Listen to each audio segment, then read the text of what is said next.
Hello MCOM students, welcome to Sri Ganesh Classes, the learning hub for all BCom students.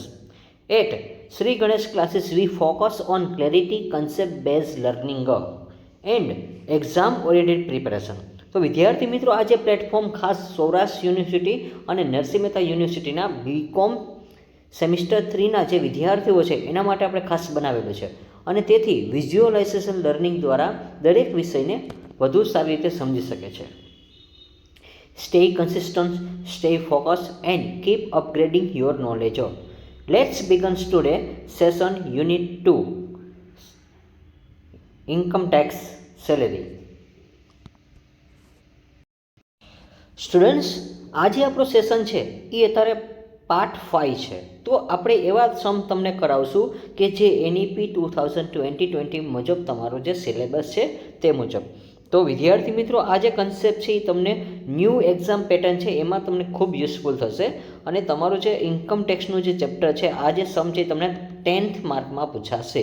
એટલે કે તમારે આ જે સમ છે એ તમને 10 માર્કમાં પૂછાશે અને હજી એક તમને સમ છે એ 5 માર્કમાં પૂછાશે આ જ ચેપ્ટરમાંથી. તો કયો પૂછાશે એ પણ હું તમને એનાલિસિસ કરીને તમને ખ્યાલ આપીશ. હવે સ્ટુડન્ટ્સ, આપણે વાત કરી કે હવે આપણે આ જે ચેપ્ટર છે એના બસ 2-3 લેક્ચર આપણે કમ્પ્લીટ કરશું એટલે તમારો આખો જે સિલેબસ છે એ કમ્પ્લીટ થઈ જશે અને આ જ ટાઈપના તમને સમ જોવા મળશે. જે વર્કિંગ નોટ હું તમને સાથે કહું છું તમે લર્ન કરજો અને સાથે તમે રાઇટિંગ કરી લેજો એટલે જેથી કરીને તમને આઈડિયા આવી જાય. હવે 2-3 આમાં એડજસ્ટમેન્ટ તો એ ફિક્સ જ છે ભાઈ. તમને એજ્યુકેશનનું પૂછશે, હોસ્ટેલનું પૂછશે, પછી બેઝિક સેલરીમાં આપણે એક એવો પણ સમ મેં કરાવ્યો હતો આની પહેલાં કે ભાઈ તમને યર આપેલા હોય અંદાજે અત્યારે 2024-25 આપણે અપડેટ લેતા હોય અને 5-6 વર્ષ પહેલાંની આપણે કેલ્ક્યુલેશન કેમ કરવી, તો આ પણ સમ એના જેવો જ છે. એટલે તમને બધા દરેક પ્રકારના અલગ અલગ સમ કરાવી દઈશ. અને વિદ્યાર્થી મિત્રો, જો તમે આ ચેનલ પર ફર્સ્ટ ટાઈમ આવેલા હોય તો ફટાફટ આ ચેનલને તમે સબસ્ક્રાઈબ કરી દેજો, કારણ કે આ સૌરાષ્ટ્ર યુનિવર્સિટી નંબર 1 ચેનલ છે એટલા માટે. અને હા, જો તમારી જાજી બધી કોમેન્ટ હશે તો આપણે બીકોમ સેમિસ્ટર 3ના જે કાંઈ આપણે IMP ક્વેશ્ચન હશે એટલે કે જે લાસ્ટ સેશન આપણે મૂકતા હોય છે તો એ ઘણા બધા યુઝફુલ થતા હોય છે. તમે જોઈ શકો છો, આપણે કોમેન્ટ જોઈ શકો છો. હમણાં MCOMની આપણે જે એક્ઝામ ગઈ હતી MCOM સેમિસ્ટર 3 એમાં ઘણા બધા વિદ્યાર્થીઓને યુઝફુલ હતું અને સાથે તમે એના કોમેન્ટ પણ જોઈ શકો છો કે વિદ્યાર્થીઓ એક્ઝામ દઈને આવે છે ત્યારે પણ મોસ્ટ ઓફ તમે કોમેન્ટ જોઈ શકો છો. તો હા, જો તમારે એવી રીતે IMP સેશન જોતા હોય તો તમે અત્યારથી કોમેન્ટ કરો. જો 15 થી 20 કોમેન્ટ હશે તો આપણે એને ધ્યાનમાં રાખીને આપણે વિદ્યાર્થીઓના હિતમાં આપણે એવા IMP સેશન છે એ અપલોડ કરશું. સ્ટુડન્ટ્સ, હવે આપણે વાત કરી ઓન એટલે કે 1/10/2019. હવે જો એ તમને ઓક્ટોબર મહિનો આપ્યો છે સ્ટુડન્ટ્સ. હવે જો આ સમ તમારા માટે કાંઈ નથી, આમાં ખાલી જે તમને ફર્સ્ટ જે છે બેઝિક સેલરી એ તમારે રિસીવ કરવાની છે. કઈ રીતે થશે એ ખાસ ધ્યાન આપજો. બાકી આ દાખલામાં કાંઈ જ નથી, બધું તમને આવડી જાય છે. ખાલી પહેલો જે એડજસ્ટમેન્ટ છે એ તમને ન આવડે એટલે તમારું માઇન્ડસેટ છે એ ડાઉટ થઈ જાય છે કે ભાઈ આપણે શું થાય કે આ સમમાં શું કરવું, કેમ કરવું એ આપણને ખબર જ નથી. તો હવે આ જે સમ છે એમાં તમે ખાસ ફોકસ કરજો. બાકી તો તમને પહેલું વસ્તુ આવડી જશે સેલરી ફાઇન્ડ આઉટ કરતાં, બાકી બધું તમને આવડી જશે. તો કે 1 October 2019 mister Yogi join has a manager Nirma co limited in salary scale of. તો જો જ્યારે સેલેરી સ્કેલ કે ત્યારે તમારે છે ને ફાઇન્ડ આઉટ કરવાની હોય છે. હવે વસ્તુ તમે અહીંયા ખાસ યાદ રાખજો કે તમને જો પહેલાં શું કીધું છે સેલેરી સ્કેલમાં કે તમને પહેલાં 12,500 આપેલા છે, ત્યાર પછી તમારે દર વખતે જેમ જેમ વર્ષ આગળ વધે એમ 500 રૂપિયાનું છે એ વધારો કરવાનો છે. તો એ ક્યાં સુધી કરવાનો હોય સ્ટુડન્ટ્સ? તો હંમેશા 2023-24 આવી જાય ને ત્યાં સુધી. 2023-24 પછી તમારે જે સેલેરી ગણશો ત્યાર પછી તમારે 1000 રૂપિયાનો વધારો કરવાનો હોય છે. હવે સ્ટુડન્ટ્સ, આ 25,000 છે એ તમારે ખાસ ધ્યાનમાં નહીં લેવાના. ટૂંકમાં છેલ્લી જે રકમ આપે ને વધારાની એ કોઈ દી ક્યાંય કાઉન્ટ જ નહીં થાય. પહેલી બીજી એ બેનો વધારો થશે, પછી તમારે ત્રીજીમાં જે એકવાર વધી જાય ત્યાર પછી તમારે પ્રોફિટ છે એ તમારો 1000 રૂપિયા ઇન્ક્લુડ કરવાનો છે. Next, you have to find out taxable income from the salary year. તો ફાઇનાન્શિયલ યર્સ તમને કયું આપ્યું છે? 2023-24 આપેલું છે. તો ખાસ યાદ રાખજો, જો આ તમારું શું છે PY છે, પ્રીવિયસ યર કહેવાશે. ફાઇનાન્શિયલ યર આપેલું છે 2023-24નું. From the following details given.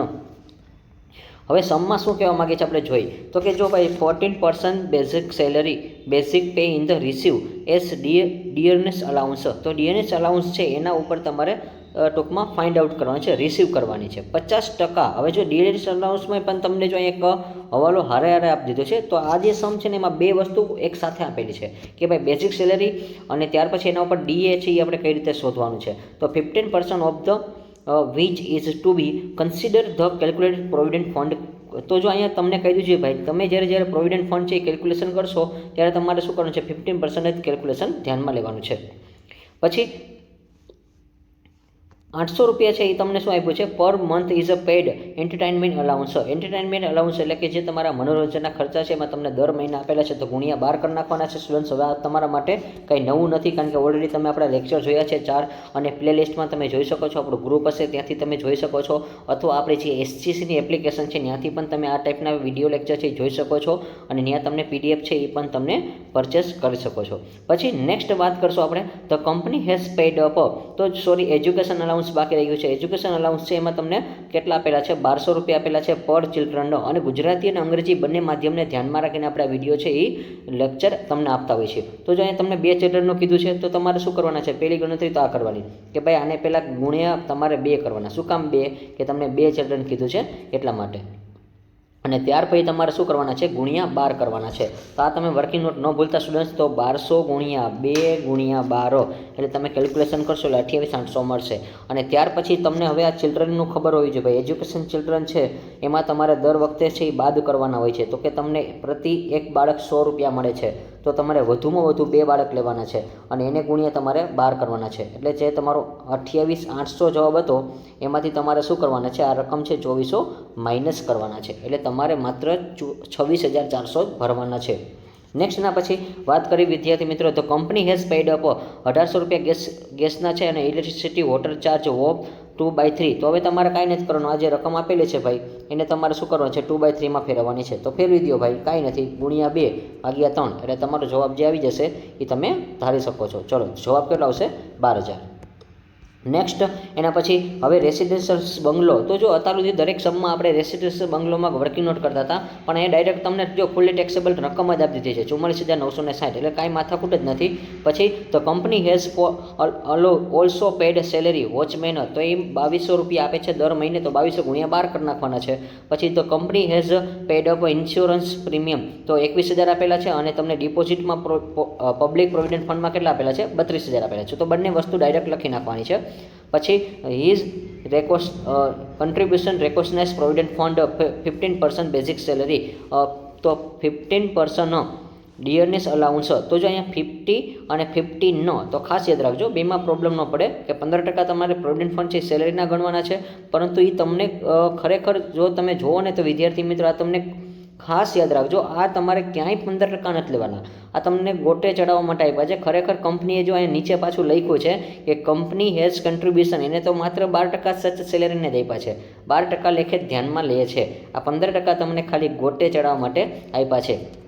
અને હા, તમારું ડીએ છે એના તમારે 50% લેવાના છે. તો તમારી કુલ રકમ માની લો કે 100 રૂપિયા હોય, તો તમારે જે ડીએ ગણશો તો તમારે 50% લેવાના. 100ના તમે 50% કરો એટલે 50 રૂપિયા ધ્યાનમાં લેવાના, પણ હમણાં ગણાવીશ. પછી 200 રૂપિયા છે એ per month deduction professional tax છે, તો પ્રોફેશનલ ટેક્સ છે તો ગુણ્યા 12 કરી નાખવાના છે, એ લાસ્ટમાંથી બાદ થશે જ્યારે આપણે ગ્રોસ સેલેરી અથવા તો ગ્રોસ ઇન્કમ મળી જાય ત્યારે. પછી કંપની પેડ અપ હોસ્ટેલ અને ક્લબ બિલના. તો જો આ એક વિદ્યાર્થી મિત્રો આડાવડું કર્યું છે, એટલે ભૂલ ન થાય. તો હોસ્ટેલ અને ક્લબના જે છે 42,000 આપણે ધ્યાનમાં લેવાના છે. ત્યાર પછી 9,500 છે compensation in injury during the office hour, also paid by the company. તો જો ભાઈ કંપની છે ને ઓફિસ દરમિયાન તમારે શું છે કે કામના કલાક ચાલતા હોય ત્યારે કોઈ વ્યક્તિને લાગી જાય છે, તો એના બેઝ ઉપર ટ્રીટમેન્ટ કરાવે છે, તો એવા કોઈ ખર્ચા છે ધ્યાનમાં નથી લેવાના. એટલે ખાસ યાદ રાખજો, આ ઇન્જરિંગ વાળો તમને પૂછાય ત્યારે તમારે ધ્યાનમાં જ નથી લેવાનો. ચલો, આ રકમ છે એ કમ્પ્લીટ થઈ છે. હવે ગુજરાતીમાં સમજાવી દઉં છું સ્ટુડન્ટ્સ કે 1/10/2019 રોજ યોગી નિરમા કંપની લિમિટેડ મેનેજર તરીકે 12,500, પછી 500, પછી 14,000 અને 1,000 અને પછી 25,000ના પગાર ધોરણે જોડાય છે. તમારે નાણાકીય વર્ષ 2023 અને 24ના પગારમાંથી તેમને કરપાત્ર આવક નીચે મુજબ શોધી કાઢવામાં આવી છે. મૂળભૂત પગારના કેટલાક દીધા છે, 40%, અને મોંઘવારી ભથ્થા પ્રાપ્ત થાય છે. એમાં 50% તમારે છે એ ધ્યાનમાં લેવાના છે. ક્યારે? જ્યારે તમે ભવિષ્યમાં નિધિ યોગદાનની ગણતરી કરતા હોય ત્યારે. પછી 800 રૂપિયા છે દર મનોરંજન ભથ્થા તરીકે ધ્યાનમાં લે. તો 800 હોય તો ગુણ્યા 12 કરવાના છે. ત્યાર પછી 2 બાળક માટે તમને કીધા છે 1200 રૂપિયા. તો આની ગણતરી મેં ઓલરેડી કીધી હતી ભાઈ. 2 બાળક છે તો 1200 ગુણ્યા પહેલાં તમારે 2 કરવાના, પછી કુલ મહિના 12 કરવાના, એટલે 28,800 આવશે. અને ત્યાર પછી તમારે કર મુક્ત તો તમને એક બાળકે 100 રૂપિયા મળે, તો 100 ગુણ્યા 2 બાળક અને ગુણ્યા 12 કરવાના છે મહિના. ચલો, એટલે તમારે 28,800માંથી 2400 રૂપિયા બાદ કરવાના. અને આ ગણતરી હવે બતાવવાની હોય નથી ભાઈ સ્ટુડન્ટ્સ, તમને ઓલરેડી આવડી ગયા છે તો તમે ડાયરેક્ટ 2400 બાદ કરી શકો છો. પછી કંપનીએ ગેસ અને વીજળી અને પાણી ચાર્જમાં જે 18,000 ચૂકવ્યા છે એમાં તમારે 18,000માં કઈ રીતે કરવાના છે?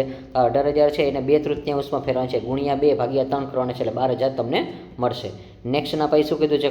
કંપનીએ જો અત્યાર સુધી આ દરેક દાખલામાં આવતું કે બંગલો પૂરો પાડવામાં આવે છે એની ફેસિલિટી માટે આપણે ગણતરી કરતા, પણ અહીંયા ડાયરેક્ટ રકમ આપેલી છે એટલે આપણે બહુ સારામાં સારું કહેવાય. ખાલી એક જ ગણતરી છે. કંપનીએ ચોકીદાર પગાર માટે કેટલા છે? પ્રતિ માસ 2200 આપેલા છે, તો એને ગુણ્યા 12 કરજો. પછી જીવન વીમા પ્રીમિયમ તમને 21,000 આપેલું છે, પછી 32,000 ભવિષ્યની નિધિ છે એ પણ આપણને આપેલી છે. પછી અહીંયા તમને મૂળભૂત પગારના 15% છે અને 50% મોંઘવારી ભથ્થા દરે ભવિષ્યમાં નિધિ ફાળો છે. તો જો 50% છે ધ્યાનમાં લે છે. અને હા, હવે જો અહીંયા તમને ટ્વિસ્ટવાળું છે, આ 15% છે એ તમારે ક્યાંય નથી લેવાના. ખરેખર કંપનીએ જે યોગદાન આપ્યું નહીં જોવાનું છે. તો યોગદાન તને 12% જ આપ્યું છે. પછી તેમના પગારમાંથી દર મહિને 200 રૂપિયા છે વ્યવસાય વેરો આપે છે, એટલે 200 ગુણ્યા 12 કરીને 2400 રૂપિયા થશે. પછી હોસ્ટેલ અને ક્લબ માટે તમારે કેટલા છે? તો કે ભાઈ હોટલ છે અને ક્લબ માટે કેટલા છે? તો કે 42,000 ચૂકવી આપ્યા છે. તો આ તમારે પહેલાં લેવાનું છે, પછી વ્યવસાય વેરો ધ્યાનમાં લેવાનો છે. અને ઈજા માટે વળતર તો 9,500 છે, તો આ તમારે ક્યાંય ધ્યાનમાં નથી લેવાનું ઈજા માટે પૂછે ત્યારે. તો સ્ટુડન્ટ્સ, હવે આપણે સમની શરૂઆત કરી. તો ભાઈ યોગી કરપાત્ર આવકની ગણતરી દર્શાવતું પત્રક છે, એટલે statement of taxable salary income from mister Yogi. હવે મૂળ પગાર, તો મૂળ પગાર છે આપણે ફાઇન્ડ આઉટ કર્યો છે વિદ્યાર્થી મિત્રો. એક જ એડજસ્ટમેન્ટ છે, મેં તમને કીધું હતું કે ભાઈ 1/10/2019થી ચાલુ થાય છે, તો આપણે 2023 અને 24 સુધી જવાનું છે. ચલો, તો આ આપણને ખબર હોવી જોઈએ સ્ટુડન્ટ્સ. તો હવે જો તમને પહેલેથી બતાવી દઉં, ઇંગ્લિશમાં પણ લખેલું છે 1/10/2019, એટલે કે 1 ઓક્ટોબર 2019, 1 ઓક્ટોબર 2019 મિસ્ટર યોગી છે એ કંપનીમાં જોડાઈ જાય છે.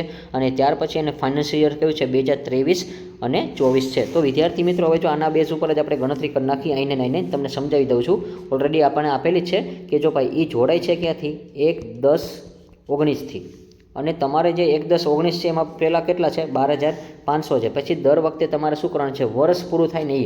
તો હવે એનું વર્ષ ક્યારે પૂરું થાય ને એ તમને ખબર હોવી જોઈએ. તો આનું વર્ષ છે એ ખાસ યાદ રાખજો, 30/9 અને 2020 આવી જાય. હવે જો આ રીતે તમને ગણતરી ખબર હોવી જોઈએ. તો સ્ટુડન્ટ્સ, હવે આની જે ગણતરી છે એ તમને બતાવું છું. 12,500 છે એ.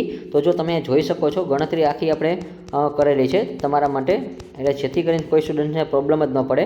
તો જો મૂળ પગાર એટલે કે બેઝિક સેલેરી છે 1/9/2019ના રોજ અને 12,500, 500, 14,000 અને 1,000 અને 25,000ના ગ્રેડમાં જોડાય છે. તો જો હવે મેં તમને કીધું તેમ કે ભાઈ આનું ફાઇનાન્શિયલ યર્સ ક્યારે પૂરું થાય ને એ ખાસ યાદ રાખવાનું. તો જો અહીંયા તમને જો ગણતરી આપેલી છે, તો ગણતરી તમે જોઈ શકો છો 1/10/2019 અને પૂરું ક્યારે થાય છે? 30/9. તો જો પહેલાં તમારે એક વર્ષ પૂરું થઈ જાય છે. અને ખરેખર આપણું જે વર્ષ છે ને એ કઈ રીતે હોય છે કે ઇન્કમ ટેક્સમાં 1/4 હોય છે. ક્યાં હોય છે? 1/4 અને 31/3 પૂરું થાય. તો ઇન્કમ ટેક્સનો રૂલ્સ હંમેશા 1/4 થી 31/3 જ હોય છે. એ હમણાં આપણે ધ્યાનમાં લેશું. ચલો સ્ટુડન્ટ્સ, તો જો 1/10/2019થી લઈને 30/9/2020માં પૂરું થઈ જાય છે, એટલે 12,500 છે. ત્યાર પછી જો અહીંયા 500 છે ને ખાલી મેં પ્લસ કર્યા છે. 2020 1/10/2020થી લઈને 30/9/2021માં મેં 500 રૂપિયાનો વધારો કર્યો છે. તો એ ક્યાં સુધી કરવાનો છે? જ્યાં સુધી 23/24 આવી જાય ત્યાં સુધી. તો 23 આવી જાય પછી તમારે 23/24માં 1,000નો વધારો કરવાનો છે. તો જો અહીંયા તમે 500નો વધારો કર્યો છે, અહીંયા તમે 500નો વધારો કર્યો છે, એટલે હવે તમારું 23/24 આવી ગયું છે. તો ત્યાં તમારે 1,000નો વધારો કરવાનો છે. ખાસ યાદ રાખજો. જો આ 22/23 છે, આ 22/23 છે એટલા માટે, તો ભૂલ ન કરતા. ચલો, તો હજી એકવાર તમને કહી દઉં છું ભાઈ કે આ 22/23 છે, તો 22/23 સુધી તમારે 500 રૂપિયાનો વધારો કરવાનો હતો. ત્યાર પછીના જે વર્ષ હોય છે તો આ ટાઈપનો સમ તમને પૂછાશે ને પૂછાશે. અને ત્યાર પછી તમારે 1,000 રૂપિયા પ્લસ કરવાના છે જ્યારે ફાઇનાન્શિયલ યર આવી જાય છે ત્યારે. હવે તમારે સિમ્પલ છે, કાંઈ નથી લેવાનું. તો તમારે જો બે વસ્તુ ધ્યાનમાં લેવાની હોય, તો કઈ બે વસ્તુ ધ્યાનમાં લેવાની છે એ તમે ખાસ અહીંયા ધ્યાનમાં આપજો. તો જો હવે આપણું જે ફિનાન્શિયલ યર છે એ આપણે આવી જાય છે એ. તો જો અહીંયા લખેલું છે કે આપણું જે 23/24 છે એ ફિનાન્શિયલ યર છે, 1/4 આપણે નાણાકીય વર્ષ કઈ રીતે ગણતા હોઈએ છીએ 1/4/2023 લઈને 31/3/2024. તો હવે આપણે એ મુજબ બેમાં 6 મહિના ધ્યાનમાં લેશું. તો જો ભાઈ 1/4/2023 લઈને 9 પૂરું થઈ જાય છે. તો આ 9માં પહેલાં 14,000 લેશું, એટલે કે આ પહેલી રકમ, અને ત્યાર પછી આ બીજી રકમ છે એ આપણે ધ્યાનમાં લેવાની છે. તો આ તમને ખાસ ખબર હોવી જોઈએ. હવે જો અહીંયા 14,000 શું કામ લીધા છે કે જો અહીંયા તમે જોઈ શકો છો 30/9 આપેલા છે. તો 30/9 આપેલા છે તો એનો મતલબ એમ કે એ જે વર્ષ છે તો આપણે ધ્યાનમાં લેવું હોય તો 1/4/2023. તો ચોથો મહિનો, પાંચમો મહિનો, છઠ્ઠો, પછી સાતમો મહિનો, આઠમો મહિનો ને 9મો મહિનો. તો આપણે જો 9મા મહિના સુધી ધ્યાનમાં લેવાનું છે, એટલા માટે આપણે 14,000 લીધા છે. ચલો, અને ત્યાર પછી જો વર્ષ છે અહીંયા પૂરું થઈ છે તો 10મો મહિનો, 11મો, પછી 12મો, પહેલો, બીજો અને ત્રીજો. તો એના પણ 6 મહિના થશે, કારણ કે ત્રીજો મહિનો એટલે કયો માર્ચ મહિનો આવી જશે. એ 31/3/2005 એટલે 15,000 આપણે આ ધ્યાનમાં લીધા છે. તો આ રીતે તમને ગણતરી આપેલી છે. બસ સિમ્પલ છે, બેના 6 મહિના છે એટલે બેઝિક સેલેરી તમને મળી જશે 1,74,000. એટલે તમારે ખાલી જો ડાયરેક્ટ બધાનો સરવાળો નથી કરવાનો સ્ટુડન્ટ્સ, આ બે જ રકમનો તમારે સરવાળો કરવાનો છે, ખાસ યાદ રાખજો. તો તમારે અહીંયા ભૂલ ન કરતા કે તમારી પાસે જે તમને 84,000 મળ્યા છે અને વત્તા તમારે 90,000 કરવાના છે. આ બેનું તમે એડિશન કરશો એટલે બેઝિક સેલેરી મળશે, એ તમારે ધ્યાનમાં લેવાની છે. અને આ ટાઈપનો પહેલો જ એડજસ્ટમેન્ટ તમને પૂછશે તો ઘણા લોકોને એમ થશે સમ અઘરો છે, પણ ખરેખર અઘરો નથી. બસ હવે સમમાં કાંઈ નથી, હાવ સિમ્પલ છે, બધું તમે જોતા જાઓ, બધું તમને આવડી જશે. ચલો, તો હવે આપણે સ્ટેપ બાય સ્ટેપ છે સમને કેલ્ક્યુલેશન કરતા જઈએ. તો જો નંબર 2માં તમને શું કીધું છે એ હવે જોઈ લઈ. તો હવે જો આપણને પહેલું બાકી છે આપણે, તો પહેલામાં જ જોઈ લઈ. તો જો પહેલાં એડજસ્ટમેન્ટમાં આપણને બેઝિક સેલેરી મળી ગઈ છે 1,74,000. તો જો એ પહેલાં આપણે લખી નાખી છે 1,74,000. પહેલાં બતાવી દઉં સ્ટુડન્ટ્સ તમને. તો જો અહીંયા તમે મૂળ પગાર એટલે કે બેઝિક સેલેરી 1,74,000 આપણે વર્કિંગ નોટ નંબર 1માં જોઈ છે. પછી મોંઘવારી ભથ્થું છે 1,74,000 40% તમારે ધ્યાનમાં લેવાના છે. હવે ખબર કેમ પડે સ્ટુડન્ટ્સ, જો અહીં લખેલું છે કે મૂળ પગારના 40% મોંઘવારી ભથ્થા દર તરીકે પ્રાપ્ત થાય છે. એટલે જે મૂળ પગાર છે, બેઝિક સેલેરી છે, એના જ તમારે 40% કરવાના છે. સાથે ઇંગ્લિશ પણ કહેતો જ જાઉં છું. અને જો અહીંયા તમને કીધું છે કે 40% બેઝિક સેલેરી રિસીવ થાય છે, એટલે રિસીવ થાય છે બેઝિક સેલેરી, એના 40% તમારે ડીએ લેવાના છે. ચલો, આ કાઉન્સનું છે એ અત્યારે ધ્યાનમાં નથી લેવાનું, એ કહું ત્યારે તમે ધ્યાનમાં લેજો. ચલો, હવે તમારે કાંઈ નથી કરવાનું, ખાલી 40% કરી નાખો તોય ચાલે. તો 1,74,000 છે એના 40% કરી નાખશો એટલે તમને 69,600 મળશે. પછી હવે જો સ્ટેપ બાય સ્ટેપ સમમાં કાંઈ નથી, એટલે સિમ્પલ સમ છે, તમને બધાને આવડી જેવો છે. હવે જો નેક્સ્ટ એના પછી શું કીધું છે તમે જુઓ, રોમન નંબર 2 આપણે પહોંચ્યા તો કે 800 રૂપિયા આપેલા છે પર મંથ છે. તો એન્ટરટેનમેન્ટમાં 800 હોય તો ગુણ્યા કેટલા કરવાના? 12 કરવાના. ચલો, ડન છે, બધાને આવડી ગયું. 9,600. તો એવી રીતે દર મહિને કેટલા છે અહીંયા? 800 રૂપિયા આપેલા છે મનોરંજનના. ચલો, મનોરંજનના 800 છે તેને ગુણ્યા કેટલા કરવાના? 2 કરવાના છે. સિમ્પલ છે. ચલો, 800 ગુણ્યા 2 કરશો એટલે બધા 2 નહીં થાય, 12 થશે. 12 મહિના છે એટલા માટે. ચલો, 12 મહિના છે તો 12 મહિના તમે કરી નાખો. તો જો બધામાં 12 મહિના જ કરવાના છે. હવે શિક્ષણ ભથ્થું જોઈ લઈ. તો શિક્ષણમાં પણ સેમ જ હશે વિદ્યાર્થી મિત્રો. ચલો, એજ્યુકેશન માટે તમને કીધું છે તો જો અહીંયા 1200 રૂપિયા આપેલા છે અને 2 ચિલ્ડ્રન માટે, તો આપણે પહેલાં ગુણ્યા 12 પહેલાં 2 કરવા પડશે. તો ખાસ યાદ રાખજો, 1200 ગુણ્યા 2 કરશો એટલે તમારા કેટલા આવશે? તો ખાસ યાદ રાખજો, 1200 ગુણ્યા 2 કરો એટલે 2400 આવશે. અને એને ગુણ્યા તમારે શું કરવાના છે? પાછા આ જે 2400 આવે છે એને ગુણ્યા તમારે 12 મહિના કરવાના છે. તો મહિનામાં ફેરવો. ચલો, તો એટલે તમને મળશે કેટલો? 28,800. ડન. ચલો, 800 મળી જશે. હવે તમારે ખાસ રૂલ્સ તમને ખબર હોવી જોઈએ ભાઈ કે આપણને 2400 રૂપિયા તમારી કપાત મળે. શું મળે? 2400 રૂપિયા કપાત મળે. એવી 2400 રૂપિયા કેમ આવી મેં તમને કેટલી વાર કીધું છે ભાઈ. 100 હોય એને ગુણ્યા 2 કરવાના, પછી એને ગુણ્યા 12 કરવાના, કારણ કે 2 ચિલ્ડ્રન હોય છે અને 12 મહિના હોય છે અને 100 રૂપિયા મળે છે. તો તમે આ બાદબાકી કરશો એટલે તમારે ખાલી ચૂકવવાના કેટલા? તો કે ટેક્સ રકમ છે એ તમારે 28,000 ઉપર નહીં લાગે. 28,800 છે એના ઉપર ટેક્સ નહીં લાગે. 26,400 ઉપર ટેક્સ લાગશે. ચલો, ડન છે. ચલો, હવે આ તમને રકમ બતાવી દઉં છું. અને ગુજરાતીમાં સેમ જ હોય છે ભાઈ કે 2 બાળક માટે પ્રતિ કેટલા છે? 1200 રૂપિયા છે. તો શિક્ષણ ભથ્થું છે એ તમારે ફાઇન્ડ આઉટ કરવાનું હતું. ચલો, એની ગણતરી સિમ્પલ અહીંયા આપેલી જ છે. શિક્ષણ ભથ્થામાં કે 1200 ગુણ્યા, જો અહીંયા તમને ગણતરી આપેલી છે પહેલી કે 1200 ગુણ્યા 2 ચિલ્ડ્રન અને 12 મહિના. ડન. અને ત્યાર પછી અહીંયા 100 રૂપિયા છે એ તમારું કરમ મુક્ત છે, તો તમારે આટલો 2400 રૂપિયા બાદ મળશે. અને એ દર વખતે હવે સમમાં આવે જ છે. ચલો, નેક્સ્ટના પછી 5 નંબર ને 6 નંબર જોઈ લઈ, એક સાથે જ જોઈ લઈશું. ચલો તો જો હવે તમને શું કીધા છે, the company as paid up gas માટે ઇલેક્ટ્રિસિટી બિલ માટે 1800 આપેલા છે અને વોટર ચાર્જિસ માટે કેટલા આપેલા છે એ લોકોએ અહીંયા ગેસ અને ઇલેક્ટ્રિસિટી બિલ માટે તમારે ગણતરી કરવી પડશે. તો જો 18,000 છે, 18,000 ગુણ્યા 2 ભાગ્યા 3 કરવાના છે. ચલો આ રીતે તમે કરશો એટલે તમારે કેટલા દેવાના છે, માત્ર 12,000 જ પે કરવાના છે. ચલો તો એ પહેલાં બતાવી દઉં છું. ગણતરી છે એટલે આપણે એક એક વસ્તુ લેશું, જેમાં ગણતરીની સાથે લઈ લેશું. ચલો તો અહીંયા 18 છે, તો 18,000 ગુણ્યા કેટલા કરવાના, 2. તો અહીંયા 18,000 ગુણ્યા 2 અને ભાગ્યા શું કરવાના, 3 કરવાના છે. સિમ્પલ તમારો જવાબ આવી જશે 12,000. ચલો એ ગણતરી અહીંયા બતાવેલી છે, તમે જોઈ શકો છો. નંબર 5માં ગેસ, વીજળી અને પાણી એટલે કે ગેસ, ઇલેક્ટ્રિસિટી અને વોટર ચાર્જો. નેક્સ્ટ એના પછી મકાનની જે સવલત છે એ તો ગુજરાતીમાં બતાવી દઉં છું પહેલાં. તો મકાનની જે સવલત છે એમાં જોઈ લઈએ આપણે કે ભાઈ કંપની દ્વારા સુરતમાં એક રહેઠાણ બંગલો પૂરો પાડવામાં આવે છે 44,960. તો એ ડાયરેક્ટ જ છે, કાંઈ નથી કરવાનું એમાં. તો જો અહીં તમે જોઈ શકો છો residence bungalow Surat provided by the company, તો એ તમારે 44,900 છે ડાયરેક્ટ લખી નાખવાના છે. ચલો નંબર 6 છે આપણને મળી જાય છે. ત્યાર પછી ચોકીદાર માટે જો 2,200 હતા તો ગુણ્યા 12 કરવાના છે. ચલો તો એ 2,200 ગુણ્યા 12 કરતાં શીખડાવી દઈ સ્ટુડન્ટ્સ તમને, કારણ કે એમાં પ્રતિ માસ લખ્યો છે એટલા માટે. ચલો તમે જોઈ શકો છો ચોકીદાર તમને મળી ગયો છે. આને ગુણ્યા તમારે શું કરવાના છે, 12 કરવાના છે. વર્ષમાં ફેરવવાનું છે, બીજું કાંઈ છે નહીં. ચલો હવે ઇંગ્લિશમાં બતાવી દઈએ આપણે. તો જો તમને અહીંયા વોચમેન કીધું છે, અહીંયા વોચમેનની સેલેરી શું કરવાની છે, પર મંથ છે તો ગુણ્યા એન્યુઅલમાં ફેરવવાનું છે. 2,200 છે એને ગુણ્યા 12 કરશો એટલે તમારો જવાબ મળી જશે. ચલો આઈ હોપ કે તમને આ સમમાં આટલી ખબર પડી ગઈ હશે. હવે સિમ્પલ સમ છે, જીવન વીમા પ્રીમિયમ છે તો જીવન વીમા પ્રીમિયમ અને ત્યાર પછી જાહેર ભવિષ્યની નિધિ. ચલો એ બે વસ્તુ એક સાથે થઈ જશે લગભગ. ચલો અહીંયા આપેલું છે જીવન વીમા પ્રીમિયમ. ચલો અહીંયા આપેલું છે લાઈફ ઇન્સ્યોરન્સ કહેવાશે. અને ત્યાર પછી જો અહીં તમને જાહેર ભવિષ્યની જમા નિધિ પણ આપેલી છે 32,000 અને 21,000. ચલો આ બંને વસ્તુ છે એ આપણે સાથે લઈ લેશું. ઇંગ્લિશમાં બતાવી દઉં.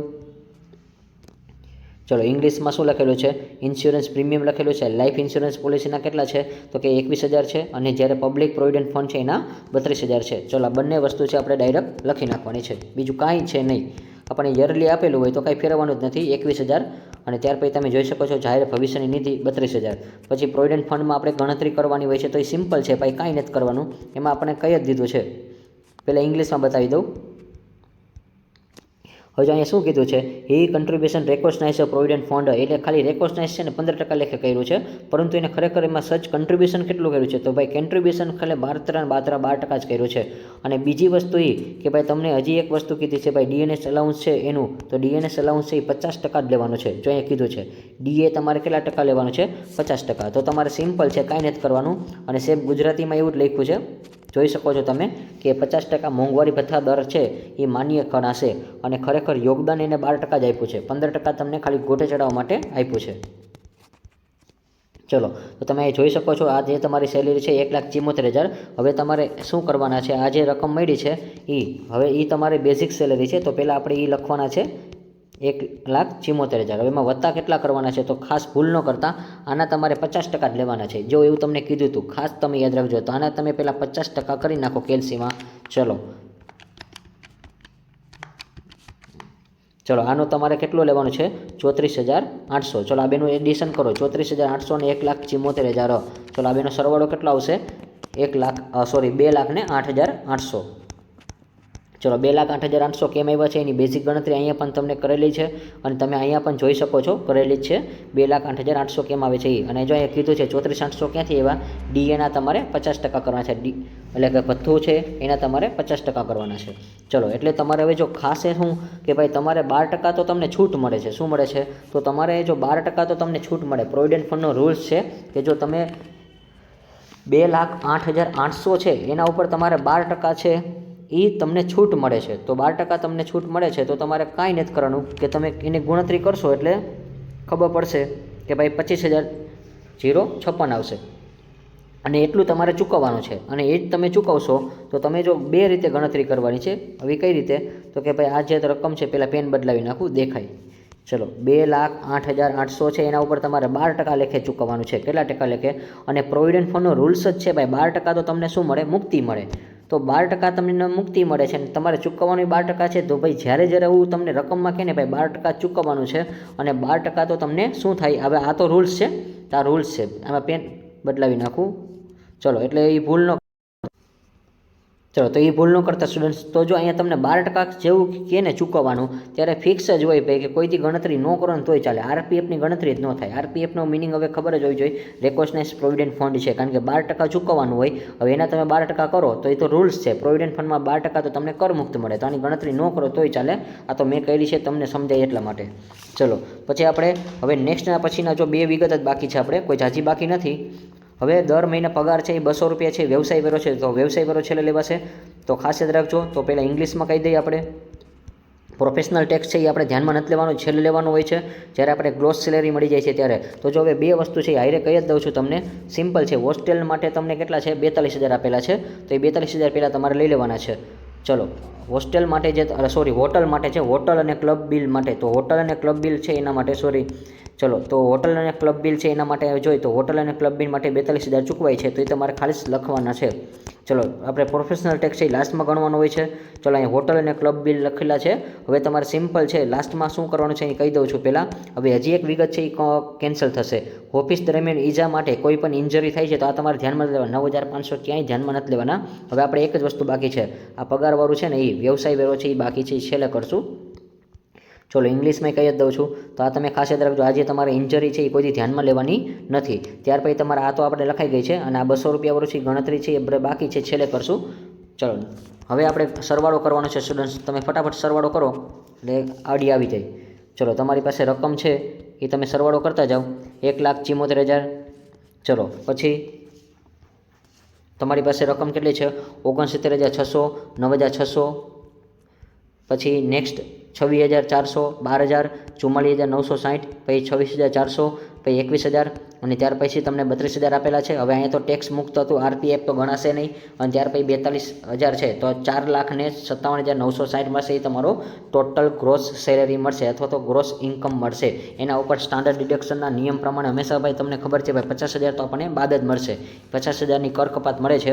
અને વ્યવસાય વેરો આપણને આપેલો હતો 200 ગુણ્યા તમારે કેટલા કરવાના છે? 12 કરવાના છે. તો એ ક્યાં છે આપી દઉં છું તમને, અહીંયા બતાવી દઉં. તો અહીં કીધું હતું વ્યવસાય વેરો, આ આપણે બાકી રાખ્યું હતું. ચલો આ 200 રૂપિયા છે એ વ્યવસાય વેરો છે, અને એક પ્રોફેશનલ ટેક્સ કહેવાશે. ચલો પ્રોફેશનલ ટેક્સ તમે જોઈ શકો છો 200 છે. નેક્સ્ટ એના પછી આપણે આગળ વધી સ્ટુડન્ટ્સ. તો એ તમારે 52,000 છે, 52,400 બાદ જ કરી નાખવાના. ચલો હવે અહીંયા તમે 2,400 રૂપિયા છે આવશે. ચલો તો અહીંયા તમને માટે રકમ આપેલી છે, તો આ ગણતરી ફિક્સ જ છે. તમે 52,400 કરવા હોય તો ચાલે. 52,400 શું કામ ખબર છે? કારણ કે જો આ બેનો તમે સરવાળો કરીને લખો, કારણ કે ઘણીવાર આ રીતે ઘણા લખતા હોય કે ભાઈ 50,000 હોય અને એમાં 2,400 છે, આ બેનો સરવાળો કરીને અહીંયા ડાયરેક્ટ શું લખે? 52,400. કારણ કે કોઈ પણ બુકમાં એવું આપ્યું હોય, પણ તમે આ રીતે કરો તોય ચાલે. બંને રીતે કરી શકો છો. તો જે તમારો 4,57,960 છે એમાંથી તમે 52,400 બાદ કરી નાખશો એટલે તમને ટેક્સેબલ ઇન્કમ મળશે 4,05,560. તો વિદ્યાર્થી મિત્રો અહીંયા આપણો જે વિડીયો લેક્ચર છે તમને કેવો લાગ્યો એ તમારે ખાસ કોમેન્ટમાં જણાવવાનું છે. અને વિદ્યાર્થી મિત્રો આ વિડીયોને તમારે મેક્સિમમ શેર પણ કરવાનો છે તમારા કોઈ પણ ફ્રેન્ડ્સ છે એના, કે ફ્રેન્ડ્સ એને જ કહેવાય કે એકબીજા વિદ્યાર્થીઓને હેલ્પ કરે એ. તો મિત્રો ખાસ તમે આ વિડીયોને મેક્સિમમ શેર કરજો, એટલે જેથી કરીને બીજા સ્ટુડન્ટ્સને પણ આવી બધી ઇન્ફોર્મેશન મળે. અને હા, જે લોકો આપણી એસજીસીની એપ્લિકેશનમાં જોડાવાના બાકી હોય તો એ લોકો ફટાફટ જોડાઈ જજો, એટલે જેથી કરીને તમામ અપડેટ છે એ તમને ત્યાં મળતી રહેશે. અને હા, આ ટાઈપની પીડીએફ છે એ તમે ત્યાંથી પરચેસ પણ કરી શકો છો. તો like this video, share this video, follow with એસજીસી.